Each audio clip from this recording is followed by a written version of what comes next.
What is up, you guys? Welcome back to my channel, and if you're new here, just welcome. My name is Gemma Jade, but today I was thinking about writing about the missing in the Fae again, a whole new video. I had already started a script, but then I was thinking about a question that keeps coming up. So before I start repeating myself, let me just get to the script. I really think you guys are going to like this one. As many of you probably know by now, I have written a book on the Fae and the missing people around the world. When I say the missing people, of course, I mean the ones who are disappearing under incredibly strange circumstances in the literal blink of an eye while hiking, hunting, camping, berry picking, or any and all other activities there are to be done in the national parks of this country and the woodland areas of the world in general. This started with some scripts I wrote for some videos on the channel I write for, Missing Persons and Mysteries. I write most of their content, but for some reason, this particular subject seems to fascinate people. I decided to move the videos over to my channel as well, and as far as I know, my book sold pretty well too, I hope, at least for an unknown author and the first ever title I put out. There will be links in the description box to the videos I wrote for the other channel and also for my book. The Fae are something I've become somewhat of an expert on due to my great interest in them from a very, very early age. I've had several real-life experiences with them which both terrified and fascinated me.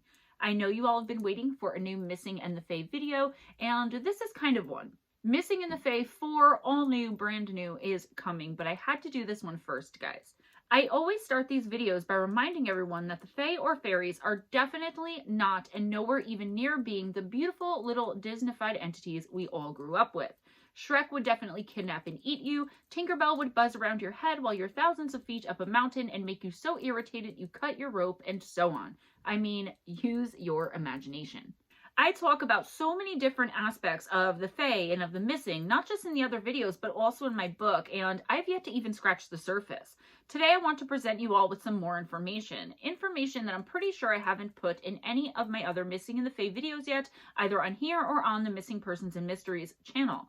I also wanted to try to bring you all some information and details I haven't yet put in my book either. Brand new information, if you will. If there is information repeated, I do sincerely apologize. It's just that the scope of my research is so vast and the amount of information I have on the Fae is so very massive that I'm bound to repeat myself by accident every once in a while. Fairies are often known to live underground, and a lot of the time I'm asked to explain that because I also present information that they live in alternate dimensions from us, only accessible through portals. There are so many different types and species, and they all live differently, just like the human race, when it comes to the fact that it's pretty much a fact, at least to me, that there are other human beings exactly like us who live in alternate dimensions or realities that are only accessible through portals, right? Fae, human, there's a lot of connection there, in my humble opinion. To add to that effect, depending on where you are in the world is depending on how you'll find the human beings there living. Some Fae are known to live very deep underground in extremely dark places as far as sunlight. Remember, they work differently than us, and as far as their systems, many don't need sunlight in order to survive as we humans do.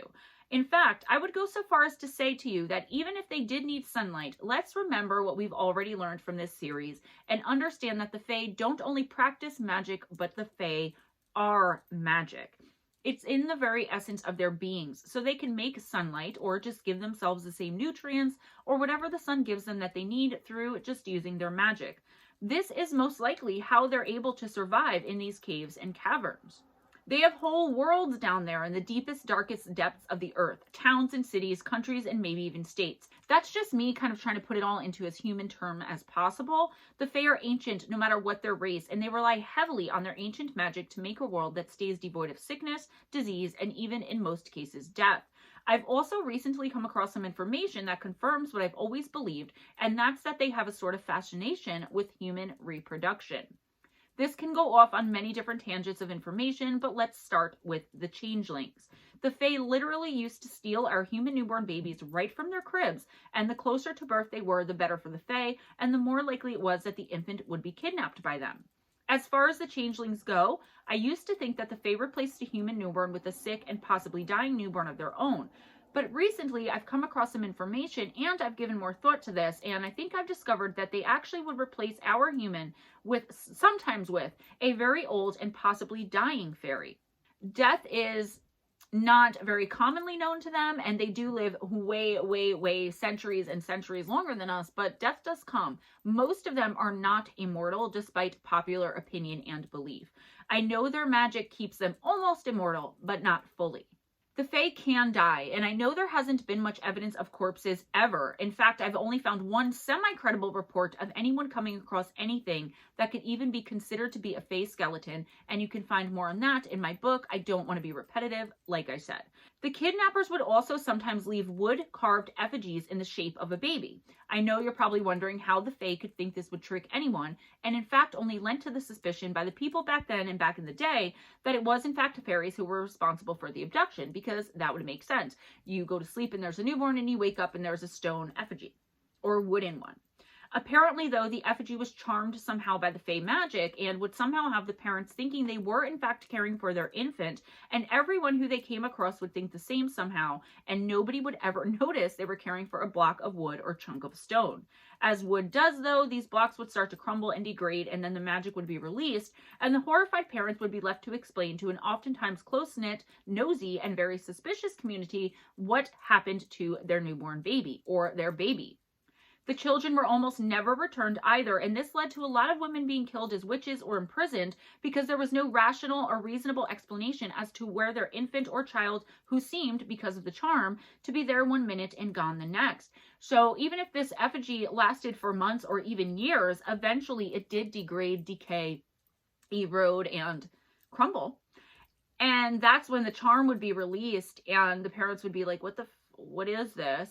And everyone who had been coming to visit and everyone who had seen this baby in the town or in the community wouldn't know that they'd be like, yeah, right, we saw that. You know what I mean? Like, it just wouldn't make sense. And that's what the Fae depended upon. It stands to reason that because of inbreeding and the almost maniacal desire to keep the blood quote unquote pure, more often than not, the Fae couldn't reproduce on their own or carry to term if they did get pregnant.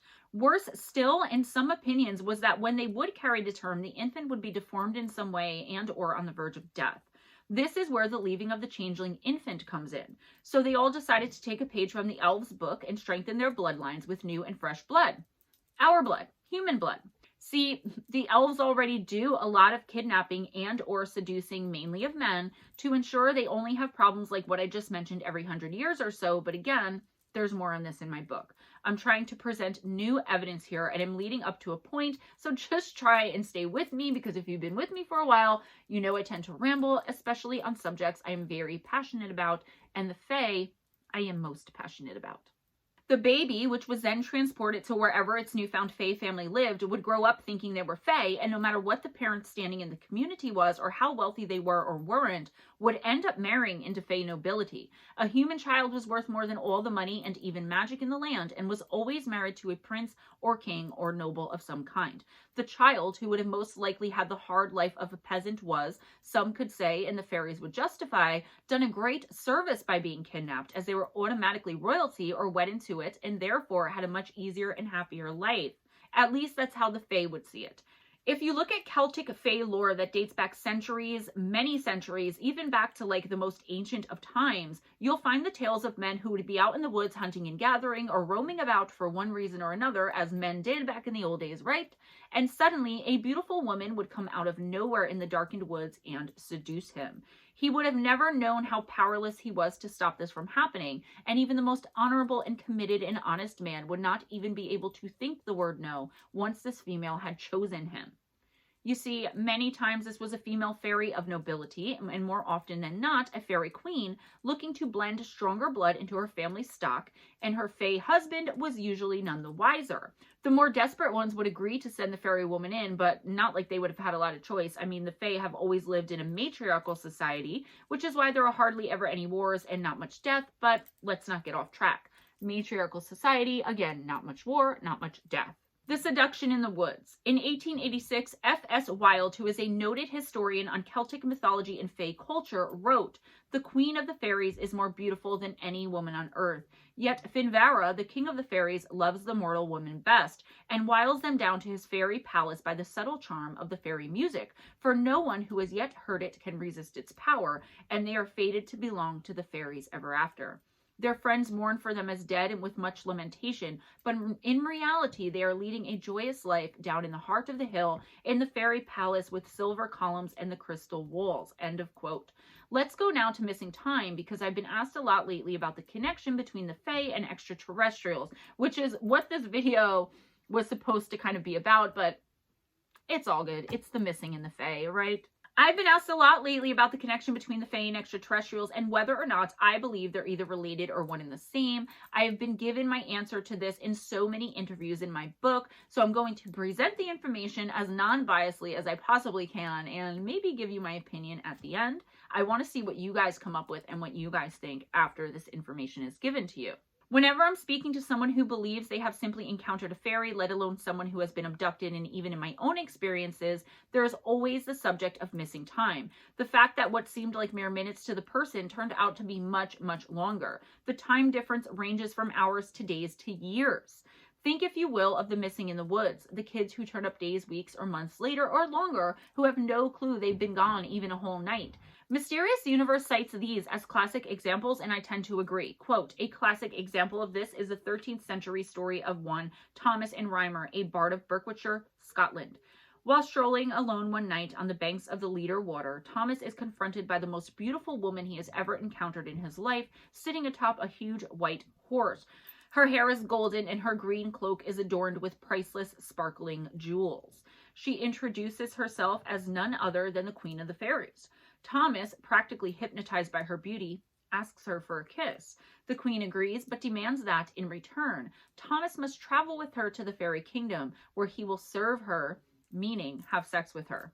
He eagerly agrees. For Thomas, it seems that no more than 3 days have passed by when he is returned to our world. He is, however, terrified to find that no less than 7 years has elapsed. So smitten is he by the Queen, who has given him the gift of prophecy. Thomas eventually returns to the fairy realm to live out the rest of his days, perhaps no longer able to relate to our world after seeing what lies beyond the veil. And I'm going to go into another quote, so I'll end quote there. But, you know, again, with the human beings that live now that have Fae blood, the women in particular, it's like, when you hear of someone who really knows that they have it and you talk to them about the opposite sex, it's going to be a lot different than your average full human female. It really, really is. And it's something that pure humans, I guess, wouldn't be able to understand. It's all in the research. A similar story from the 19th century tells of two Welshmen, Llewellyn and Rice, who were walking to their homes late one night when they heard the sound of enchanting, hypnotic music. While Rice was entranced by it, Llewellyn was not. He knew it was the chilling calling card of the Fae, and that listening to the music for too long would lead one to fall under the spell of the little people. Rice refused to budge. Llewellyn fled. On the following day, Llewellyn tentatively returned to the scene and found, to his amazement and concern, Rice wildly dancing in what was termed, quote-unquote, a fairy circle. Despite the passing of a day, Rice was sure he had only been dancing for mere minutes, end of quote. One last thing before I end this, and believe me, the discussion of whether aliens and Fae are one and the same or working together is one I'm researching vehemently for a second video about this, even as I type this one out, is the fact that both ET abductions and Fae abductions and encounters with either have, a lot of the time, small and diminutive creatures appearing out of nowhere, seeming to work magic to take a person against their will, almost always to some unknown place below ground or in the sky. I said I wasn't really going to give my opinion, but no. No, I don't think they're one and the same, and no, I don't think they're working in tandem, but I do believe that each are aware of the other. How do we know that extraterrestrials are not kidnapped or abducted by the Fae and vice versa? We don't, but if you want to know more reasons why I have the opinion I do, then stay tuned for part 2 of this series. Do I have your attention yet? I wanted this video to be a lot longer, but the research is so massive, and I've kind of been promising a new Missing in the Fae, and I've been talking a lot with people in interviews and just people hitting me up through email with their abduction experiences by Fae or extraterrestrial, and I'm noticing a trend that like a lot of it really is the same, but you know, I believe fairies use magic and extraterrestrials use tech, and I just believe there are great differences. So with all that being said, guys, please give this video a big thumbs up if you enjoyed spending this time with me, if you enjoyed hearing the information and hanging out. Spread the love by sharing this video and subscribe if you haven't already. MoonBearOracle should be launched the first or second week of February, depending on when you see this. It might already be there. Go on over and subscribe if you haven't already. That's once a month. Intuitive oracle readings for each astrological sign, and down the road in like April, possibly May, I'm hoping April at the latest, it'll be once a month and once a week for each astrological sign. I'm having so much fun doing the videos for that channel, just trying to get it launched. It's really exciting. In the description box, you'll find links to my book, Missing the Fae Theory, Kindle and paperback version on Amazon. If you want a signed copy, hit me up through email, GemmaJadeParanormal@gmail.com. Also, if you have any encounters with the supernatural and or extraterrestrial, paranormal, fairy, whatever it may be, any otherworldly encounters that you want me to make a part, listener encounters series, forgot what it was called for a minute there, just send it to that email. If you want a personal intuitive oracle reading, please email me at moonbearoracle@gmail.com. That's moonbearoracle, all one word. In the description box, you will also find links to my live stream on Wednesday nights where I pull one oracle card for each person who comes in. First come, first serve basis from 7:15 to 11 p.m. Eastern time. On Friday nights, you can find me on Paranormal Chop Shop with Jake Smith, Chad Smith, Sunny Bear, and anyone else who comes in. We have guests, we hang out, we talk about pretty much everything. It's so laid back, it's so much fun. Come on in. I'm there from 9 to 11 p.m. Eastern, but they stay much later. Saturday and Sunday nights, of course, you can find me on Spaced Out Radio right here on YouTube from 11 p.m. to 2 a.m. Eastern time for the After Hour show with Big Willie Townsend and John Hudson. Check out one of the links below if you haven't seen them live yet, and maybe you'll want to kind of make it a point to come in and catch them live because they really are so much fun, guys. You have no idea, okay? Tell them Gemma sent you. Patreon, PayPal, Cash App, Amazon wishlist, gift link in the description box, as well as ways to support the channel. Be kind to each other, guys. It doesn't cost anything, but also be kind to yourself. Always go in grace, smile at a stranger, and I will see you next time. Bye-bye.